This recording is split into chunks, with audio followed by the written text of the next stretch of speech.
Welcome to the Healthful Woman Podcast, the fastest growing podcast in women's health. Today's Monday, September 11th, 2023. As it is 9/11, we of course remember everyone who lost their lives on this day in 2021, as well as all of the heroes who gave of themselves to help others. Unrelated to the theme of 9/11, we do have a special podcast today. Our guest host is Dr. Stephanie Melka, and her guest is me. So if you have any interest in who I am and what makes me tick, this is the podcast for you. On the other hand, if you find me horribly annoying and typically only tune into this podcast to hear what my guests have to say, then you may want to skip this one. Thank you, Melka, for doing this. As a reward, for the upcoming 2 weeks, we're going to get more Melka podcasts. Next week, in preparation for Yom Kippur, we're going to drop the podcast Melka and I did on fasting and pregnancy. That's a redrop, and we've been doing it every year pretty much. In 2 weeks, which is in fact Yom Kippur, we're going to redrop the podcast of Melka telling her own birth story. So basically, starting today, it's back to back to back Melka. What could be better than that? All right, reminder for all you listening on Apple or Spotify, we would love it if you could rate this podcast, preferably with 5 stars, and if you can leave comments, that'd be great. Also, reminder to please email us any questions you might have for our mailbag. We dropped our 3rd mailbag last week, and the more questions you send, the more mailbags we're going to do. To send them in, you can email us at hw@healthfulwoman.com, or you can go to our website, www.healthfulwoman.com, and click on the link that says, send us your questions. Also, if you want to pre-order the book Emily Oster and I wrote called The Unexpected, we have a link on our website. Please take a look at that. Thank you for listening. See y'all next week. Welcome to today's episode of Healthful Woman, a podcast designed to explore topics in women's health at all stages of life. I'm your host, Dr. Nathan Fox, an OBGYN and maternal fetal medicine specialist practicing in New York City. At Healthful Woman, I speak with leaders in the field to help you learn more about women's health, pregnancy, and wellness. Hi, this is Melka. Welcome to Healthful Woman. I've taken over. I'm your first guest host with our fearless leader, Dr. Nathan Fox. Hi. I'm interviewing him for his own podcast. Beautiful. You have so many listeners and we don't know anything about you. I'm a mystery. And now we're going to break that down. All right. Hit me. I'm glad to be here. Thank you for inviting me, Melka. This is really kind of you. I've been waiting for this for a long time. I gave him no choice. Yes, it's all good. I'm happy to do it. It's, I should, if I can dish it out, I should be able to take it myself. So I'm in the hot seat. We're not doing a mailbag. There's no medical questions. So just social. Beautiful. So tell me about yourself. Yeah. What do you want to know? Where are you from? Where did you grow up? So I was born and raised in Chicago, Illinois, which lovely little town. Awesome. A big fan of the city, big fan of Chicago. So I was born and raised there. My parents are both from there. And I was there through high school. And then after high school, I went abroad for a year to Israel. And then I went to college in New York, which was, I'd only been to New York twice before in my life, for like once for Model UN and once for a basketball tournament. I didn't know much of anything. I wasn't a big traveler. Hit New York, went to college, and that's where I met my wife. So I've been stuck here ever since. What brought you to New York? So it's interesting. When I was not what you would call a serious student in high school. I guess I got pretty good grades. I was bright, and it wasn't like I blew off school. Like I went every day, and, I wasn't like a big troublemaker or anything, but I didn't really think too much about my future, so to speak. And I was just on this story recently. So when it was time to apply for college, I know nowadays I have kids applying to college or in college, and it's like psycho. And I get it. It's like, that's the world we live in now. And back then it was definitely different. It wasn't as different as I'm about to describe. I was an outlier then also, but I really did not care. I put no thought into it. I did not care. I applied. I was going to apply to only one school, which was going to be Yeshiva University in New York. And I figured, I have friends who go there. I know people went there. I'll probably get in. Seems fine. And so I applied there. Fun fact, they sent me back, this is all by mail at the time, a letter saying, you actually do have to write the essay. Because I figured I'd just get in, like whatever, they'll take me. and so I actually, for the essay, I was so irritated that they wanted me to write an essay. I'm like, tell me, what did you write your essay about? So I didn't. So they I was like, so I'm like, of course you're going to take me. Like, I have good grades. I'm a nice guy. Like, why wouldn't you take me? It's not like they were that rigorous. So I actually pulled out one of my school notebooks, like an assignment, and I just tore it out of the notebook. Like, like not like a loose leaf. It was one of those, notebooks with the spirals. I tore it out, handwritten, folded it up and just mailed it to them. They accepted me. And so I was sitting, I remember in history class, and Justine Levin, who was sitting next to me, whose mother was our guidance counselor, Mrs. Cynthia Levin.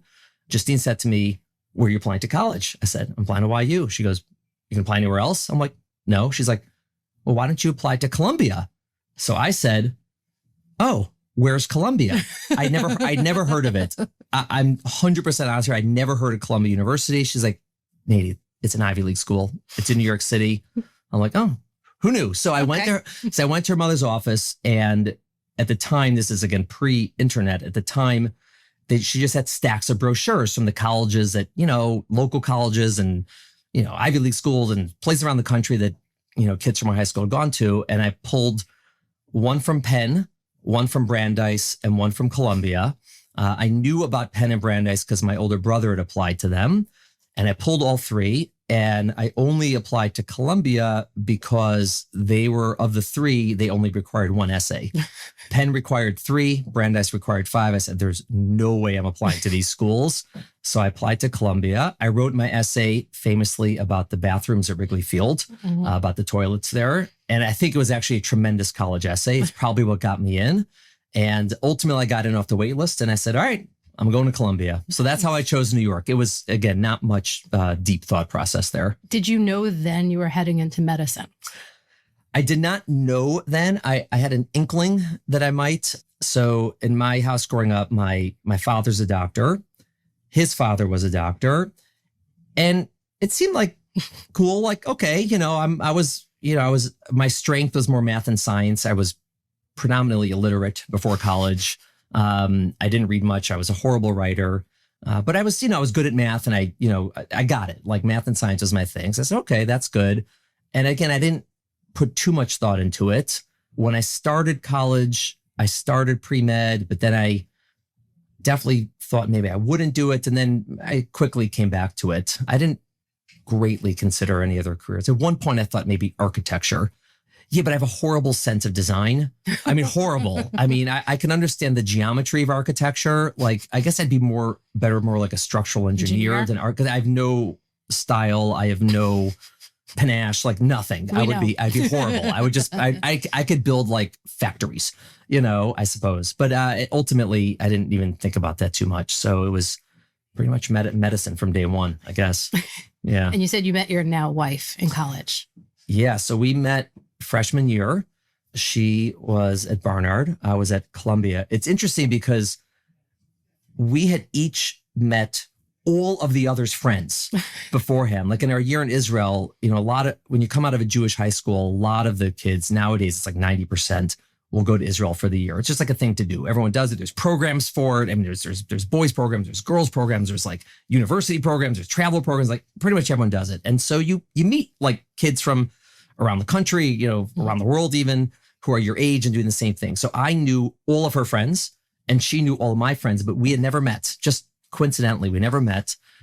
And I remember we're sitting at a kosher meal plan, and it was Hawaiian chicken night. And I was sitting across from this, nice girl, young woman, whatever we call freshmen nowadays at Barnard. And we're talking, and it came out at some point that she played tennis, I think, for her high school tennis team. And I'm from the Midwest. I'm a nice guy. I'm just trying to make friends here. So I said, oh, I also play tennis.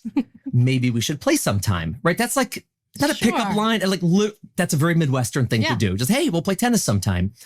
And so she looked at me and said, well, are you any good? And I was like, ooh, nice. I was like, I'm intrigued. And I said, what do you mean? She's like, well, like if we play, like, are you going to suck? Are you going to hit into the net every time? It's going to be like really annoying. Are you good? Are you going to kill me? Like this, that.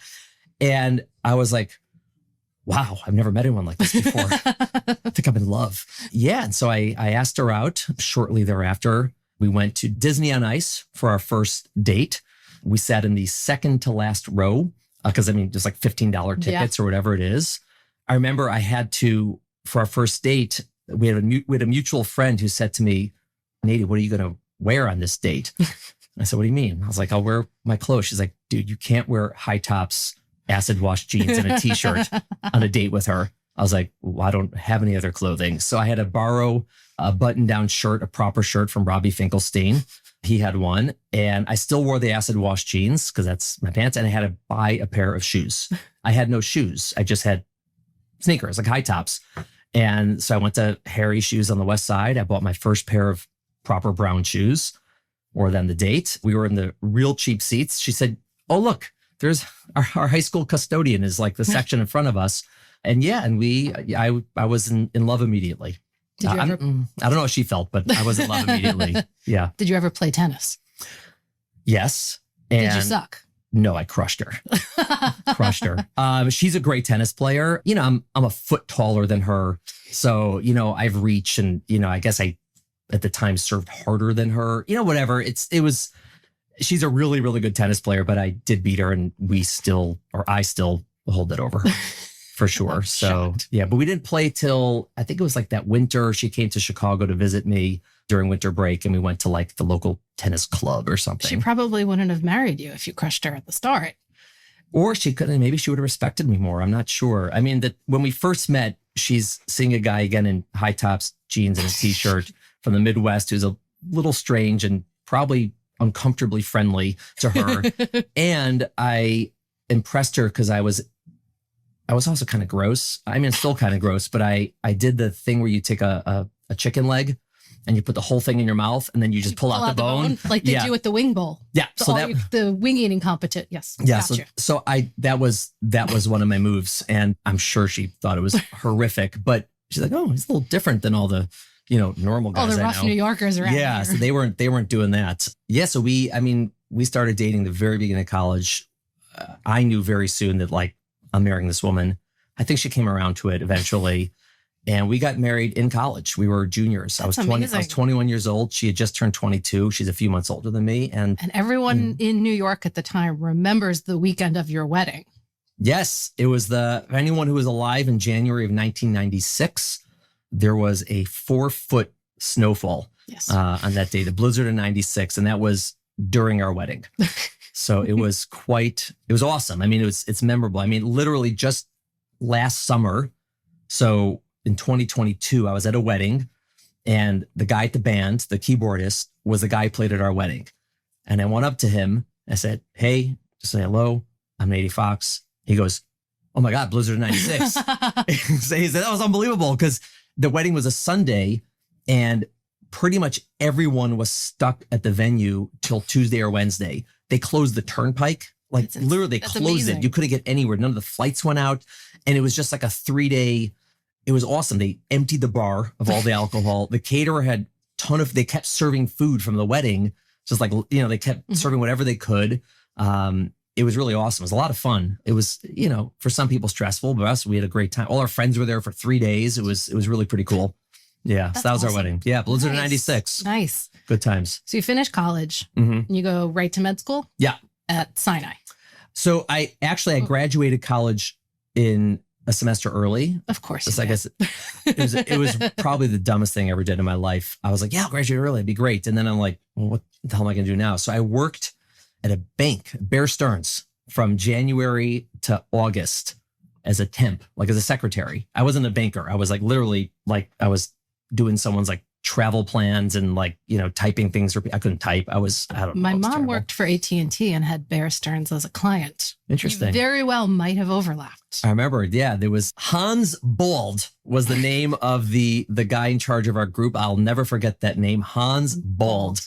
But yes, I worked as like a secretary for 8 months. We had to leave housing because when we got married, right. You can't live in the dorms really as a married. I guess you could, but we didn't want to. And so I went to the dean of students. I'm like, what do I do about housing? He's like, I don't know what we do about housing. He's like, this doesn't come up often. And apparently Columbia guaranteed housing to all of their undergrads and they didn't specify single. And so he said, I guess if you show me like your wedding invitation, like some proof that you're like not bullshitting me, that you're really getting married, we'll get you an apartment. So we went into grad student housing at Columbia. We lived on 112th and Broadway across from Tom's, which is the famous diner from Seinfeld. Yes. We lived there. We looked out our window and saw that sign. And it's an unbelievable housing. It was a 542 West 112th Street, apartment 2H. Wow, what a place. Great rent. It probably cost like $500 a month. At the time it was like $800, but it was less than we had been paying combined for our housing at college, right? Whatever, let's say we each paid $500 a month. This was less than $1,000 a month. And so we moved in there. But after I graduated a semester early, we got kicked out of housing. And Barnard does not support their students marrying in college and was not going to offer us housing. They were, I think, very disappointed in that. And so we moved to Riverdale for 8 months. We subleased from the Kornblaus, who were in Israel at the time. We subleased a 2-bedroom there. We had a lot of friends there at the time, so it was nice. And then I started Mount Sinai in, I guess, August or September, whenever you start medical school. And then we moved to Sinai Married Housing at Park in 96, 1245 Park. Still is Sinai housing. Still, we were there for 8 great years. Loved that building. Loved it. What amazing housing. Yeah, we had a Smitty, Jose, Malcolm. We had all the guys at the front. There's some of them are still there. Yeah, great building. It was great neighborhood. The rent, it was more than we were paying before, but it was well under market value. It was awesome. And walking distance to the hospital. What more could you want? Walking distance to the hospital. We were near Central Park. I mean, it was from the subway. Yeah, it's a great location. It was really, really good. We're very happy there. Yeah. Yeah. So in med school, when did you decide on OB? So when I was at Sinai, they had this program for the second year med students. The curriculum is a little different from what it is now, but as a second year med student in, I think, the second semester or whatever it is, you had an afternoon a week where you were supposed to do something clinical, like either shadow a doctor or go to the emergency room or something, because it was mostly classroom during the first 2 years. And there was a guy in Mount Sinai, his name was Bauman, who was an OBGYN. And I don't know why I asked him where I got hooked up with him. I don't remember how that happened, but I would go with him. I'd go to his office on Tuesday afternoons and I would see patients with him. And Jay was a great OB-GYN. I mean, his patients loved him. He saw a ton of people. He was really nice to them. He was really nice to me. He would, let me see patients with him and he would teach me. And then he said, hey, if you want like to do deliveries with me, just let me know. And I said, yeah, I'd love that. So I got a beeper, right? This is, I mean, before cell phone, pre-cell phone. I mean, the only people who had beepers back then were med students and drug dealers, right? And so I was certainly not the latter. I think like the cleanest guy ever. So I got a beeper, and if he had someone in labor at night, usually Tuesday nights, but sometimes other, he would page me, and I would come in. So it was so cool. I'm a second year med student, and I'm coming in 10 at night, 11 at night. I'm doing a delivery with him, doing a section with him, and it was amazing. Like I loved it. It was so cool. So I was really intrigued by OB. Now, obviously, had I done that with general surgery, that would have been very cool too, or medicine or cardiology. But it was the first time I thought about OB-GYN as a possible field. Like I certainly going into medical school had no idea what I wanted to do. I mean, really, I can't think of it at all what I wanted to do. And my father's a neurologist. My father-in-law was a gastroenterologist, which are very different, but okay, they're both interesting. And then when I did my clinical rotations, my third year, my first rotation was OB-GYN. I had an amazing rotation. I loved it. I did it at Mount Sinai. And pretty much every rotation after that, I compared to OB. And I liked a lot. Most people break down into like people who like things and people who don't, right? So I liked pretty much all the rotations. The only one I didn't like psychiatry too much, just because I think the experience I had was not very good. You sort of found yourself rooting for the patients over the doctors, You're like, I side with the schizophrenic on this one, I'm with them. So but I think it's just because it was inpatient psychiatry, which is very different from outpatient. They're much sicker. It's a much different situation. And it's very painful because none of them want to be there. It's very, very hard. And I didn't really like pediatrics. I thought it was almost like veterinary care. Like the kids, I felt bad. The kids had no say. It was all like, it's like the parents. And I sort of had like, I root for the underdog. Same way. I just felt like, nice. hey, like, what does he have to say about this? Or what does she think? So There's only two I really knew I wouldn't do. I like medicine. I like neurology. I love general surgery. I knew I didn't want to be a general surgeon, but I love general surgery. Yeah. The great Brian Katz was my preceptor. It was just amazing. And then ultimately I was like, you know what? I really just love OB. I like the science of it. It's fun. It's interesting. It's good for someone who's got a short attention span and likes moving from one place to another. And, you know, one day I'm seeing patients all day in the office. The other day I'm operating. The other day I'm on the labor floor. And I love that, you know. Sums it up perfectly. Yeah. And so and also I knew I was interested in it, meaning this was sort of the first, when I was in med school, sort of the first time people started talking about like quality of life and, you know, balance and wellness. It really was like the seeds. Like before that in medicine, you just got killed. Like, you know, forget it. You're getting beaten to death for like your whole training. And I was like, the beginning of that renaissance was when I was in med school, but I was like, well, I'm going to go into field because it's easier, but like, if I don't like it, I'll be bored. Yeah. And so I really didn't want to be bored. I bore easily. So yeah. And then I did a lot of electives for OB. I did like a Urogyn elective. I did oncology elective, and I did, you know, MFM. And I loved all of it. And so I was pretty certain I was doing OB. Nice. Yeah. And somewhere around this time was when you and Michal had the twins. Right. So they were in born. Med school? Yes. Okay. So they were born in November of 1999, right before Y2K. They were literally born right between my OB. No, it wasn't OB. It was right after my peds rotation. Right. That's right. She was pregnant during my OB rotation, which is pretty cool. And then they were born when I was on my peds rotation, which was definitely a wrench in the system when you're a third year med student. Now you have twin newborns, but it was, I mean, my wife's is a saint. Like it was really, she took the brunt of that, obviously. I couldn't even take care of myself as a med student. You're married, you got kids. That's like way ahead of the game. What was that like? So people asked me at the time because it was, you know, my class, there were plenty of people who were married. Some of them were older. Like I was, you know, I sort of, you know, went high school, other than the year high school, college, med school, like the traditional path. So I was on the cohort of like younger med students, but there were certainly people who were, you know, 5, 10, 15 years older than us. So many of them were already married. Maybe they're, you know, they're going back to school, whatever it is.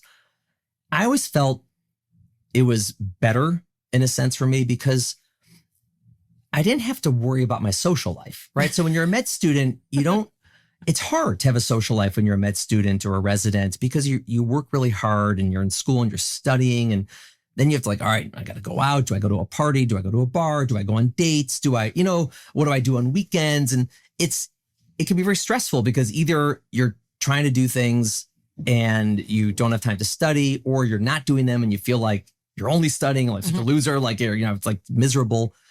I came home every day, you know, my wife is there, my kids are there. It was wonderful. And I was, you know, I definitely have friends. I mean, you know, my friends from school, you know, beforehand and in med school, I made a lot of friends. So I was social, but I didn't feel any pressure to be social. Like it just sort of was waiting for me. So I felt it kind of grounded me, which was nice.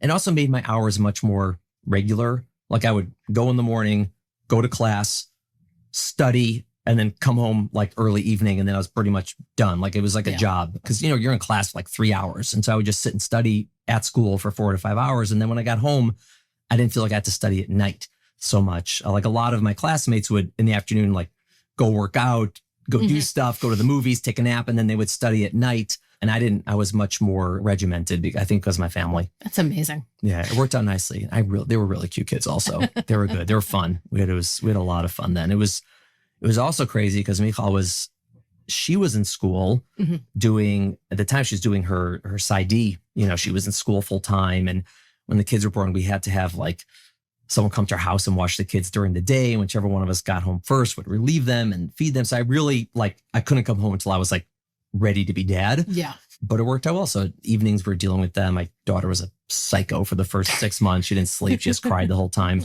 So we had to, deal with her. But yeah, I really enjoyed medical school. I look back on it quite fondly. Yeah. And then that regimented schedule must have continued into residency and intern year. Your residency even more so. I mean, residency is really brutal. I mean, you're waking up. It is. I mean, and I was, we had the work restrictions that they have now, because in New York, they were sort of ahead of the game with, limiting to 80 hours a week and, 24 hours and not more. I mean, Were they followed back then? They were followed. I mean, I think they weren't as militant about it now, then as they are now, meaning it wasn't like a hard stop at 24 or so and so like, drop what you're doing and get out of here. But it was like, yeah, you go home the next morning. And so I thought it was very reasonable. I mean, it's hard, but it wasn't crazy. But you're working 80 hours a week every week. That's a typical work week is 40 hours. So you're working twice as many hours as, most people are. So I woke up very early, which was never a big issue for me. And then, when I would come home, that's it. I was home. It was great to come home to my kids, my wife. It was, you do have to do more at night as a resident. Sometimes you have to read or this. But it was, the weekends I was off. I didn't have to worry about what am I doing. We had stuff going on. And it was actually nice. She would frequently, if I was on call, like on a Saturday, she'd walk over with the kids and bring them to the labor floor and like and they would eat, graham crackers and apple juice. That's what we had on the labor floor. And the nurses got to know them and the residents. I mean, I still like some of the nurses on KP4 still ask me about my kids because they'd come by and we lived so close. It was really easy. There's no commute basically, other than we were covering Elmhurst, which is a little bit of a commute, but nothing crazy. So it was good. And we had our third, Neely, was born when I was a third year resident. And in fact, people ask how much paternity leave I got. 0. She was born on a Thursday. I didn't work that day. I worked Friday. Sure. And I was on call for the weekend. Oh, fine. And so I was the resident on call when Michal was in the hospital. Did you have to round on her? So I didn't round on her. We knew the proper boundaries. I visited her obviously, and I figured, well, she's there. My daughter's there. Like, why not take call? Like, what am I gonna do at home? Like, I'd rather be in the hospital. But she did astutely say about her roommate. She's like, do you know this doctor so and so? I'm like, yeah. She's like, he's kind of terrible, right? I was like, why do you say that? She's like, because I heard him talking to the patient across from me and did not sound too impressive. She was correct. No longer Mount Sinai, but amazing. Yeah, so I got no paternity leave, and then we had so that was during my third year. So for half of my residency, we had 2 kids, and the other half we had 3 kids, all shoved into that apartment in 1245 Park, which not complaining about. All 3 kids in one bedroom. It's great. Loved it. And then you leave Mount Sinai for Cornell fellowship. Yeah, right? Got that right? Okay. Yeah, that's another crazy story. So in my class for residency. Yes, who was your class? Right. So in my time, there were 7, okay. right? And of the 7 of us, 4 were going to go into maternal fetal medicine, do MFM. So my class was me, Menesh Kfir, who doing MFM, Ryan Longman, aka Long Pants, who was going to do MFM, Lara Friel, who was going to do MFM. So the 4 of us doing MFM. Then there was Carmit, at the time Sterin, now Archibald. And there was Julie Clark and Christina Tassi. Okay. So that was us. Christina and I were the chief residents, the admin chiefs, good cop, bad cop. Yeah, admin chiefs. Yeah. Although we were both good cop, which is why we were not very effective. So the 4 of us wanted to do MFM, but I was the only one who wanted to stay local. Menesh went out to San Diego. He's still in Southern Cal. Ryan went to Michigan. Lara went to Detroit, Wayne State, and 1, 2, 3. Oh, now I'm the 4th. So I wanted to stay at Mount Sinai, and I liked them. They liked me. There's a match, but it was like, all right, listen, I'll rank you first. You rank me 1st. We're done. So I really didn't look around. I interviewed at NYU. I did not think that was so great. Interestingly, when I interviewed at NYU, Andre Rabarber was at MFM there. I did not interview with him. It was actually someone else who ran the fellowship.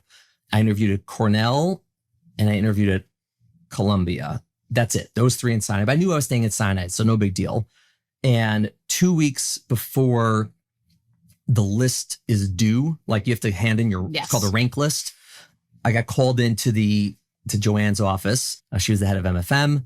And she said, Nady, we just lost our fellowship, right? Because a lot of attendings had left. It was just her and Keith at the time. And she said, the board took away our fellowship. And she said, I'm pretty sure we're gonna get it back, right? Like, we'll fix what they need to fix, but I can't, like in good conscience, tell you to wait and hope that we get it back. She goes, you really should go to a different place. And so I didn't want to go to NYU. I was deciding between Cornell, Columbia. I think both were options for me, just based on conversations, but ultimately I wanted to go to Cornell, and that's where I end up. Ironically, one of the fixes to them losing the fellowship is recruiting this practice from NYU that had two MFMs, Andre Rebarber and Daniel Saltzman. And so they actually came to Sinai so they could get the fellowship back. This is when I was finishing residency, 2004, 2005. And so in 2005, in June, when they came, I still had 3 weeks left of residency. So we overlapped at Mount Sinai for 3 weeks, and I was finishing, and they had just showed up, and then 3 years later took a job with them. I never knew this. Yeah, see, so that was small world. Yeah, so they got the fellowship back, and Lauren Ferrara took that spot. So Lauren and I are the same year. Okay. So she was ultimately at Sinai. I was at Cornell, and as it turned out, it was probably the best thing that ever happened to my career that I ended up at Cornell. I mean, there's some comfort in doing your fellowship the same place you do residency. You know, we had our apartment. I knew the people. They knew me. I liked them. They liked me. And there's a big advantage to that. But there's a disadvantage because you don't learn new ways of doing things, right? There's different ways to do things. So when I went to Cornell, which is 20 blocks away, but it's like going to a different universe. You know, no one at Cornell ever trained at Sinai. No one from Sinai ever trained at Cornell. It's like I went to Cornell. They're like, oh yeah, where's Mount Sinai? I'm like, it's right there. It's that building. You can see it from the window. It's like so close, but they're so far apart. But I learned like totally different skills than I'd learned at Mount Sinai. I really, I got to learn, like Steve Chasen was my mentor, and he taught me how to do research, and it was a different way of looking at ultrasound maybe. And it was great for me. It was a really good experience to do 3 years somewhere else. And then ultimately I did come back to Mount Sinai for my first job. And we started at Sinai on the first day together. You wouldn't remember it, but your first day back. July 1, 2008. Whatever that Monday was, you did the first ever Fox rounds with Janine Popo. Oh, and that's right. I was there as an intern sitting there like, please don't call on me. I don't know anything. Right. So July 1, 2008, which was my first day on the job, was a Monday, I believe. And that's when we did the rounds. July 2, 2008 was my first day on the labor floor with Dan. And that's the day we did 7 deliveries, including 4 C-sections, 1 hysterectomy. It was like the craziest thing ever. I was like, what the hell is going on here with you guys? What did I sign up for? And, oh my God. And they were like, this is an unusual day for us too. Like, this is not what every day is going to be like. But I remember I was like, is this my first day? I've got a patient in the intensive care unit. Like, what's going on here? I was like, Andre drove me in. We went rounding on like the weekend in the ICU. I was like, oh my God, Andre, you did not tell me about this. But so that's the first day, trial by fire, as I say. God. But everyone's okay. All worked out well. Amazing. Yes, that takes us through 2008. Yes. Starting here. Yes. Yeah. Good times. And that's when we met. Yep. So now I'm going to throw it back at you. Oh God. What was all y'all's impression of me at the beginning, the early years, Fox, the early years? We were all like, oh my God, this guy knows his shit. We got to be careful. Like we can't just bullshit him and pretend like we read the article. Like we got to actually read it. Right. I was illiterate in high school, but I learned to read afterwards. So now I can read. That came through sometime in college? A little bit I mean, at Columbia, they make you read a ton. It's like crazy. You're like, all right, read these 600 pages in the next week. I was like, what? I haven't read 600 pages in my life. Yeah, I guess in college. This is actually what I remember as an intern. I forget the exact thing, but it was something going on with a patient that wasn't good. And the labor floor wasn't busy. You took my Vocera, you gave it to the chief, and you said, I'm taking her to learn how to talk to this patient. And it was just sit down 40 minutes, just not a good pregnancy, going over everything. And I was like, nobody has done that for me before. Oh, so you mean because you can't be disturbed during the... Correct. You were like, you're not getting phone calls. You're not getting called out of the room. You're part of this case. I was like, oh, cool. That was nice of me. It was. Yeah, I was really, the journal club the Monday morning. I don't remember whose idea that was, if it was Janine's or if it was mine, but we both really liked the idea. I loved the idea of meeting with the residents every week. I mean, I was always, I loved that camaraderie and just interaction, when I was a resident, and then when I was a fellow, I did it at Cornell a lot. And I thought it'd be pretty cool because I'm joining like quote unquote a private practice. It would give me a chance to be with the residents. It's been in 2 weeks. It'll be 15 years every Monday. Yeah. I have every article, by the way, I emailed out. Oh, really? Every single one. I have them all. Well, you just reply to your own email. Yeah. So you probably can just scroll back. I save them all. I save all those emails. I can go all the way back to 2008 from all the articles we did. It was really, and I every single person who went through that, so you're talking 15 years of, 7 or 8 residents, so whatever, 120 plus minus, I always invite them to stay on the list. And I would say most say yes, a few opt out, which is fine. And then, so I'm still in touch with all these residents from all these years past. I send out the articles. Occasionally someone say, oh my God, I love this article. Or sometimes you pick an article because it was written by a Sinai alum. Occasionally. My one rule is I never reviewed any of my own articles. I just thought it wasn't cool. And also I think that people might be afraid to criticize. I wouldn't. I'd be happy to criticize my own articles. I mean, no article's perfect. So there's always room to say what a strength and weakness is, but I never wanted to do it. I also thought it'd be a little like that's not the point of this. Like it's not, so I never reviewed one of my own articles. And I did love it when it was like former Sinai residents or a fellow or this. I just said, you know what? Like this came out of Sinai. Let's look at it and talk about it. And, but I usually would try to go easy on them. It's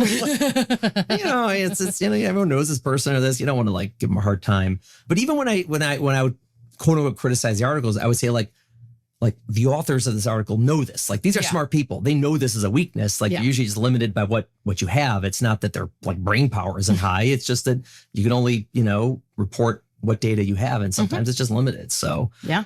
And then, when did you know you wanted to work with us? Now I'm throwing it back at you again. Oh, man. Were you pining for a job from day one? Were you like, oh, I got to get with these guys? Did I tell you the story? I don't know. I haven't listened to my interview. I don't know if I told you this. I went into labor thinking I want to be an oncologist because they're badasses. They can do everything. Yeah. And then as I go through residency, I realize what you see as an onc sub-I or med student or intern is not what being a GYN oncologist is like. Right. I was like, okay, maybe I don't want to do that. And then I like doing deliveries.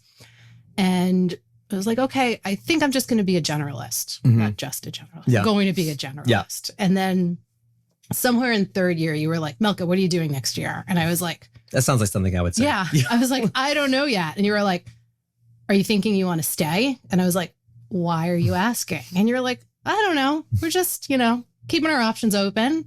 We'll talk. And I was like, okay.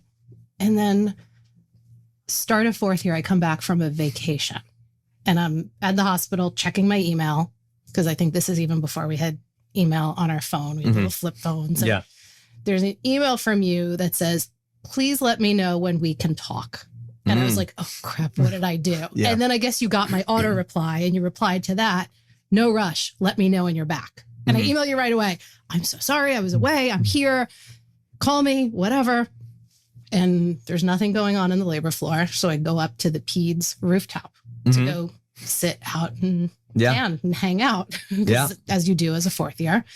And you call me and you're like, are you busy? Can you talk? And I was like, what did I do? I was like, I'm just at work. Like, I'm worried I'm going to get in trouble. And you're like, well, yeah, because I got residents in trouble all the time. Yeah. The Melka complex. You say you have to talk to me. I assume something is wrong. I had no authority to discipline anyone. And you were like, well, we're expanding. We're looking at hiring. We think you'd be a great fit. Do you want to come work with us next year? And I was like, that's my pitch. Yes. Easy. And then I was kind of like, well, I want to stay in New York and it can kind of let me be like the gynonc of the labor floor and do everything. And like, I can come out and do, cerclages and high order sections and twins and keep doing everything. Yeah, good stuff. And it was really easy because like you had only tried to apply to one college. It was just like, okay, I have this. I was like, I don't have to worry about this anymore. Yeah, I felt the same way when I. So you might look at it that way, that I was just like, okay, fine. You know what? It works. But it's like that. I mean, how much can you think about these things? It's the same thing when I looked at 2 jobs, when I finished, I was like, well, I like this one. Andre's a nice guy. I'll work with him. Like, it seems like what I want to do, but because it's, it's. And I was like, and this sets me up for anything else I want to do.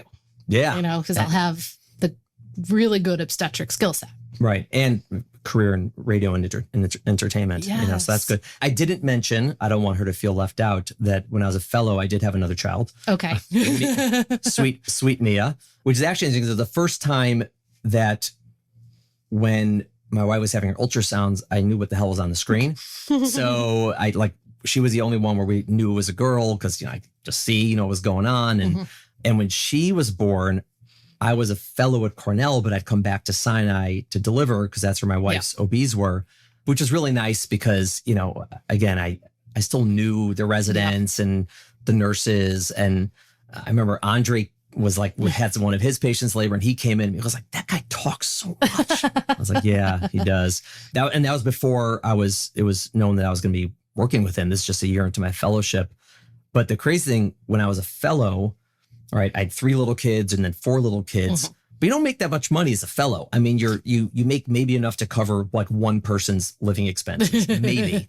And, I had a family. So I was moonlighting my ass off. It was just crazy. It was insane. I was working at Elmhurst 24 hours at least a week, like a full day a week. I qualified for benefits there if I wanted. So I would work. And that's how I got to stay close to the Sinai residence. I was there every Tuesday from 8 a.m. I'd be there Tuesday day, take Tuesday night, leave Wednesday morning, and then go to Cornell for fellowship. And since I was doing, in your second and third year fellowship, you're doing mostly research. And I was able to do that. Like I did it, I'd bring my laptop and I would do it at the hospital or I would do it nights and weekends. And so no one cared that I did that. I was also moonlighting at Cornell because they needed someone, one of their MFMs left and needed someone to be in their delivery call pool. So I was on call for Cornell every 5th night. And I was working for the ODA in Brooklyn, I would go there 1 half day a week to do ultrasounds on patients. And I was on call every 3rd weekend for them. And this in addition to my fellowship. And I needed, those are 3 paying jobs. So I could put food on the table. I mean, it was crazy. And so it was when Mia was born, it was a Saturday and I was on call for the ODA for that weekend. And I remember because, I knew Michal was due. I said to Tepper, I was like, listen, I'm on call this weekend, but if Michal goes into labor, are you around to take over? He's like, yeah, I'm around. I'm in town. Just call me if you need me and I'll come in. It was a summer. So he was probably, upstate or whatever it is. And he's, I'll come in. It's not a problem. So she delivered on Saturday. There was no one in labor. She delivered on Saturday in the late afternoon. And literally the second the delivery was done and Mia's wrapped up and given to Michal, my pager goes off. And I have someone, it's a Nulab, it's her first baby. She's going to Beth Israel because that's where they delivered. And I said to Michal, I was like, do you want me to call Tepper? And in true Michal Fox fashion, she's like, no, why would you do that? She's like, we're done here. She's like, don't owe him a call. Just go. I don't need you, and you're gonna have to pay him back. So just leave. Yeah, she's like, the kids are at Etsy and LA Tourist, her brother and sister-in-law. I'm good with the baby here. You're not doing anything for me anyways. Maybe it'll get Andre to shut up. So just go. So I went and I didn't disagree with her, but it's kind of bummed out. Now I'm driving to Beth Israel. My baby's just born. And I'm thinking, I'm gonna be stuck here all night. It's her first baby. So I get there, it's 8 p.m. I go in. It's not her fault, the patient. She's lovely. She's young. It's her first baby. And I check her and she's fully dilated and ready to push. Nice. She showed up like that. She pushed 3 times. The baby was born. I showed her my wristband. I was going to say, you must have had the dad band. Yeah, I showed her my wristband. I said, look, same birthday. And so her baby and my baby had the same birthday. And I was literally back at Mount Sinai, within 2 or 3 hours of leaving. And Michael was like, what happened? I was like, you called Tepper, didn't you? I was like, baby's born. I was like, it's done. It was crazy. It was a miracle because that's not what would be expected. And and that was pretty cool. So that was Mia's birth. That's Sweet amazing. Mia. Yeah. You have such an extensive pedigree. It's 45 minutes. What do you do outside of work? It's a good question. I do a lot of work. Nowadays, honestly, there's nothing. It sounds cliche. I'm just happy to sit at home with my family. The pandemic was delightful for me in that sense that I really enjoy my kids. They're older. And so they're not I don't have to tell them to brush their teeth or bathe them or feed them or put their socks on. They're adults. So I like hanging out with them. They're fun. They're funny. They're interesting. So that's they're wonderful. They're great. I have great kids. I've been to Shabbat dinner at the Fox. Yeah. So wonderful family. Yeah. So Michal and I have a great marriage. We appropriately, deal with each other. No, but we hang out. We enjoy spending time together with our kids. So that's great. Yeah. I run, I swim. You watch bad action movies. I like watching bad movies. I play, I sort of play in a band, like music. I dabble just as a hobby. Tell me about this band. Yeah, so we it's like a fantasy camp. It's five like amateurs at various levels and 3 pros. Mm-hmm. And we practice twice a month, and then we put on a concert like once a year. And so when you're with 3, it's like if I were to play pickup basketball with like the Duke basketball team, right? It's awesome, right? It's not like I'm no good, but to play with those guys, it's unbelievable. And they make you better and they teach you. And like, so when we play, like I sing and I play guitar, but I just started learning guitar. So I'm terrible at guitar. Like I can play chords, but I'm not a good guitar player. But when I play with them, it sounds good because they'll tell me what to do. They'll say, oh no, like hold it this way, play this chord, don't play this, do it this way. Here's how you strum. And they play so you can't sound bad if you have like a professional like a pro guitarist with you. So that's a really cool hobby. I enjoy that. Yeah, I enjoy a lot. And we hang out. We have a bunch of friends in our neighborhood, and we travel from time to time. I like sitting on a beach, looking at the water, reading. That's it. And you do the podcast.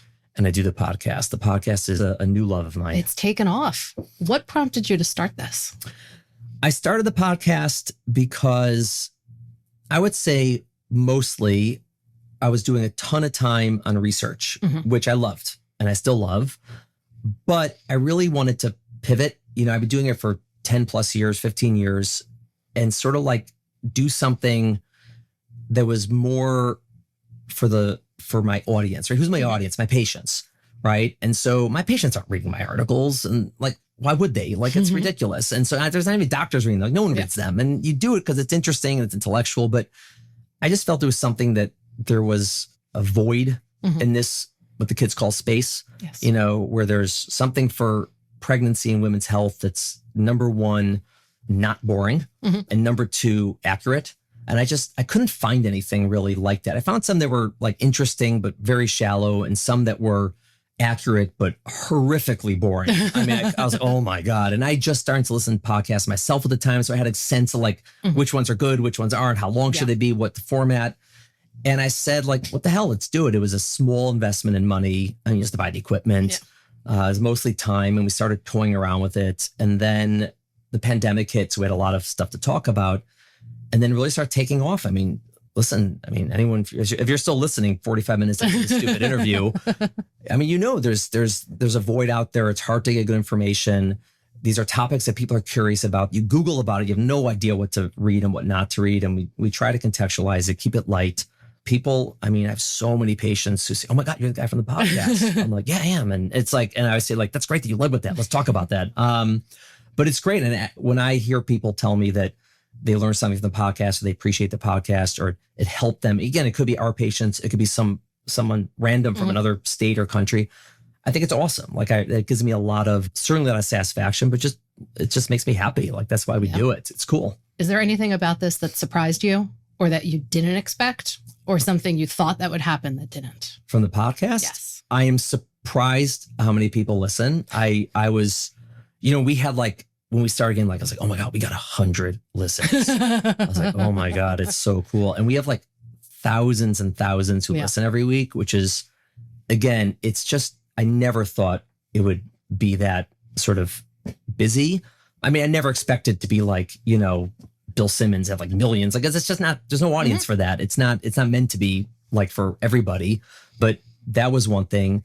I was really not surprised, but I never paid a lot of attention to, I guess, like the experience of birth for people. Like, obviously I know about it and I'm part of it and I talk to people about it, but just like when people started telling their birth stories on the podcast, it was just like, it's a world that I never really entered, because no one gets to tell their story for an hour unless I'm asking them like a medical history. But then it's very pointed, like what happened, what happened next, what happened next, what happened next. Whereas someone just gets to like free talk and how it made them feel and how they recovered and how it affected them later in life. That's awesome. Like I was so moved by all that. Like I really love it. And so those podcasts I'm very, very proud of. And I think a lot of people also gain from that. Just all these like themes, about, fear and about guilt and about happiness and appreciation and like all these things that are very deep topics that come out with someone's, because birth is like, for many people, it's the event of their life, whether it should or shouldn't be, whatever, but it is for a lot of people. And to get to talk about that's really been pretty cool for me. That's awesome. I like that. Yeah. And I like getting, bringing people on, talking to them, either people I already know or new people. It's just, it's been, I'm a schmoozer. I like to talk. So it works. It works for me. It works for my personality. All right. Well, thank you for letting me take over your podcast. Good job, Melka. The first ever guest host. Big shoes to fill, but I hope I did okay. Great job, Melka. Thank you. Thank you, guys. Thank you for listening to the Healthful Woman podcast. To learn more about our podcast, please visit our website at www.healthfulwoman.com. That's HEALTHFULWOMAN.com. If you have any questions about this podcast or any other topic you would like us to address, please feel free to email us at hw@healthfulwoman.com. Have a great day. The information discussed in Healthful Woman is intended for educational uses only and does not replace medical care from your physician. Healthful Woman is meant to expand your knowledge of women's health and does not replace ongoing care from your regular physician or gynecologist. We encourage you to speak with your doctor about specific diagnoses and treatment options for an effective treatment plan.